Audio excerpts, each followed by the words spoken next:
இவர் இந்த இம்மானுவேல் கான்டனுடைய தியரியை கொஞ்சம் அப்படியே பட்ட தீட்டுறார்.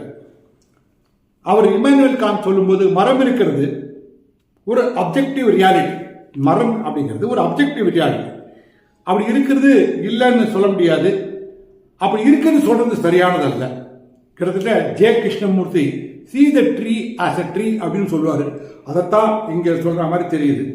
ஆக இவர்கள் புலன்கள் வழியாக நம்ம பார்க்கிறோம், புலன்கள் வழியாக தெரிகிறது, புலன்கள் ஃபில்டர் பண்ணி நமக்குள்ள அனுப்புறது.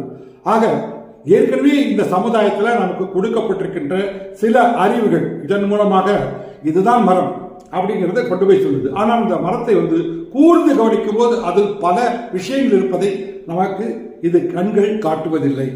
இரண்டாவது, 3 முக்கியமான விஷயம் இருக்கு. ஒன்று 3 பரிமாணங்கள். ஒன்று கால பரிமாணம், இன்னொன்று